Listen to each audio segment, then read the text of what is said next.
네, 안녕하세요. 시먼스 소셜라이징 프로젝트의 강연을 소개해드리는 과학 커뮤니케이터 이덕신입니다.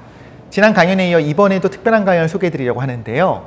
포춘코리아의 유부혁 편집자님 그리고 김용호 작가님과 함께 어쩌면 우리는 인간 아키비스트라는 주제로 이야기를 진행해 보도록 하겠습니다. 두 분의 교집합에 대해서 생각을 하다 보면 정말로 인간에게 되게 집중하는 그런 작업을 해오셨던 것 같은 느낌이 들 때가 있습니다. 그래서 좀 어떤 마음으로 어떻게 그 사람이란 존재에 대한 인사이트들이 있으실 것 같아요? 피안이라는 작품은 제가 물속에서 연입을 찍은 겁니다. 보통 연을 찍으면은 물 위에서 물 아래를 내려다보고 찍고 있죠. 네.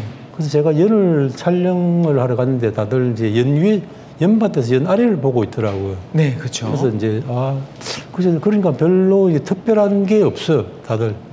그 제가 생각했던 것이 물 속에서 연을 봐야 되겠다. 물 속에 들어가게 됐죠. 그럼 젖겠네요. 젖을 수 있는데 제가 예전에 그 다이빙을 배웠어요. 그래서 물속 깊이 뭐 몇십 미터를 들어가기도 하고 다양한 모험을 했었는데 TMI 아닙니까? 어떤 그 다이빙 슈트를 입고 연밭에 들어갔죠. 이게 이제 사실 맨살로 들어가면 연대가 가시가 있어요. 네. 그리고 연밭이 보통 진흙탕이 돼가지고 굉장히 움직이기 힘들죠. 무서울 수도 있을 것 같아요. 가만히 이제 있으면은 뿔이 돼가지고 발이 빠지거든요. 파고드니까. 한 발 한 발 딛기가 상당히 힘듭니다. 사실은 연밭에 들어간 사람은 연을 채취하러 가는 뭐 농부들이나 들어가지 일반인들 연밭에 들어갈 이유가 없죠. 그래서 아무튼 마침 이제 다이빙 슈트가 있길래 그걸 입고 들어가서 카메라를 들고 가서 촬영한 사진이 이제 이 피안이라는 작품입니다. 피안이라는 말의 뜻이 말이죠. 진리를 깨닫고 도달할 수 있는 이상적 경지의 이름을 뜻함. 세속으로부터 초월한다는 뜻이라는 이야기거든요.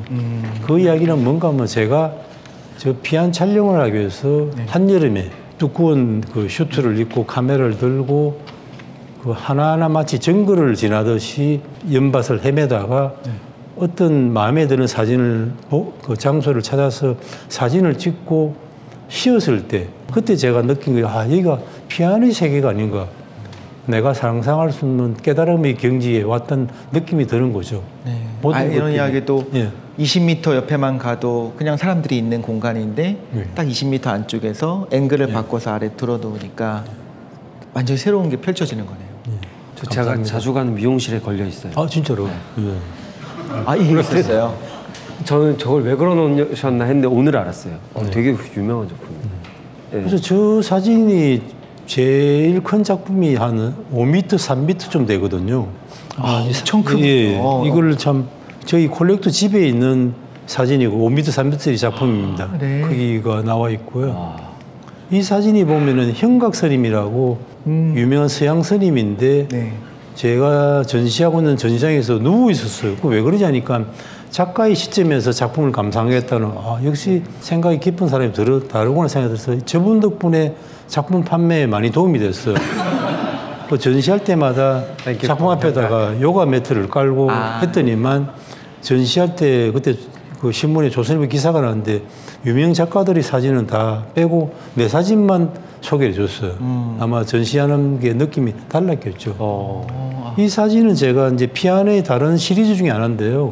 이게 경복궁의 경회로에 있는 잉어입니다. 실제 지금 경회로 호수를 가보시면은 굉장히 물이 탁하기도 하고, 그리고 뭐 이런 나뭇잎 뭐 등등이 많은데 그때 물이 굉장히 맑았어요.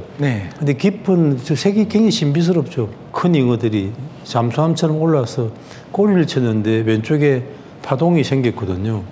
그 파동 느낌이 마치 그냥 우교의 판화에 호쿠사이라는 작가가 그린 후지산에 보이는 가나자와의 앞바다라는 그림처럼 나와가지고 저 작품도 사람들이 많이 좋아하고 있습니다.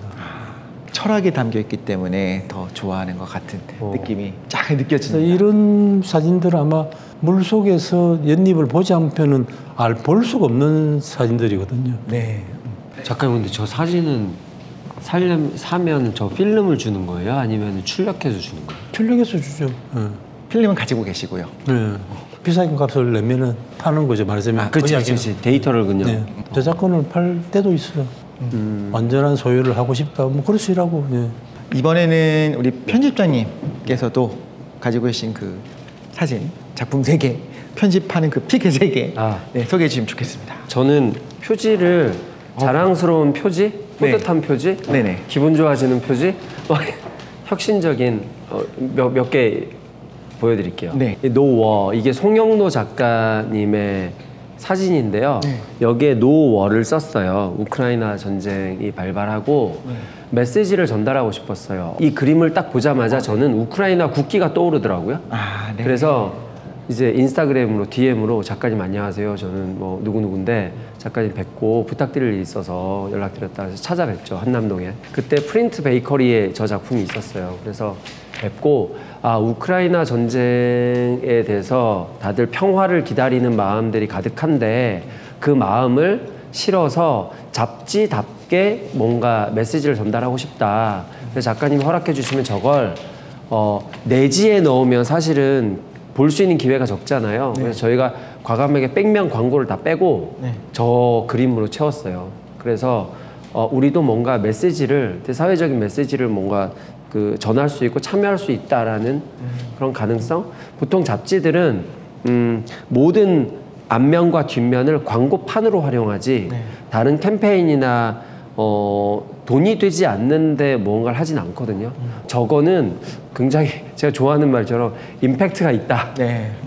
선한 영향력을 끼칠 수 있겠다 싶어서 저건 처음으로 시도해본 뒷면의 포춘 코리아의 캠페인이었습니다.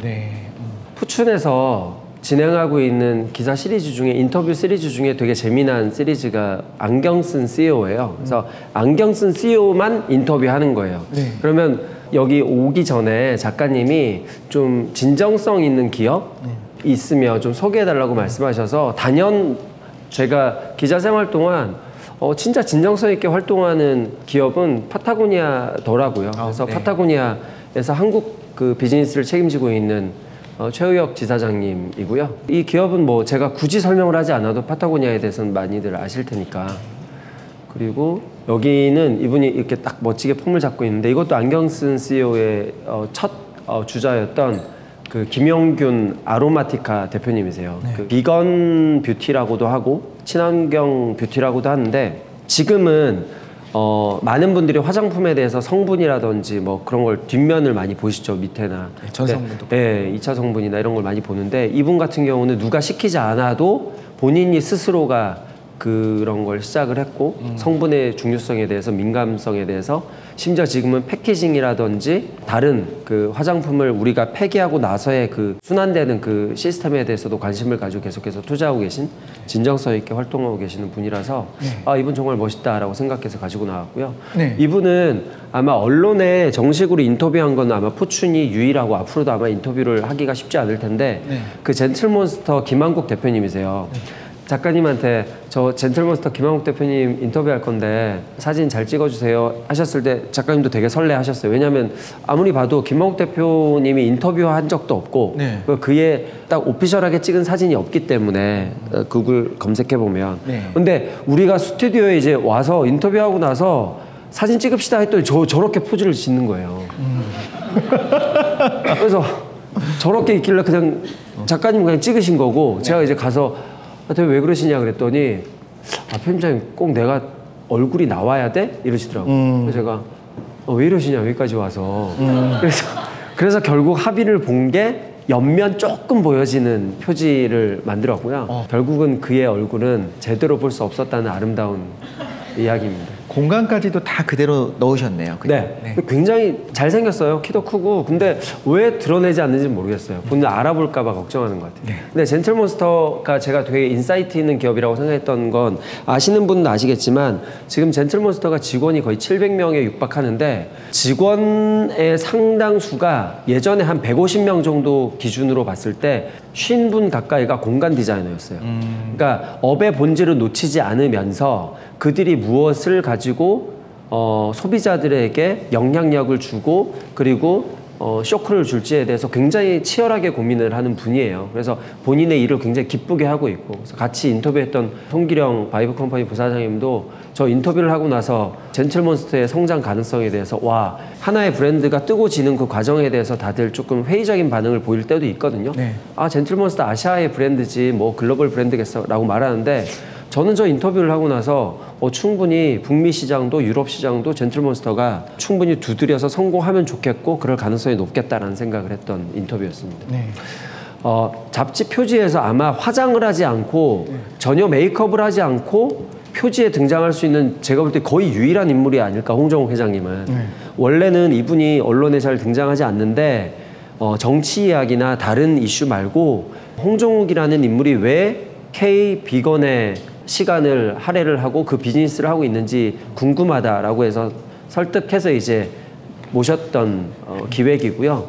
베스트 3를 꼽으라면 꼭 이 표지를 피고 싶어요. 어떠한 뭐 터치, 리터칭 없이 그냥 찍어서 그대로 표지로 한 건데, 이분한테 감사하기도 했고 되게 흥미로운 인터뷰였던 게, 야, 아시아에서 우리가 K자 붙은 것들이 되게 많은데 비건도 K자를 붙여서 이렇게 이노베이터가 되겠다라고 하는 그 도전에 되게 좀 저는 감명을 많이 받았어요. 자, 이게 이제 김영호 작가님하고, 참고로 저 호랑이가 접니다.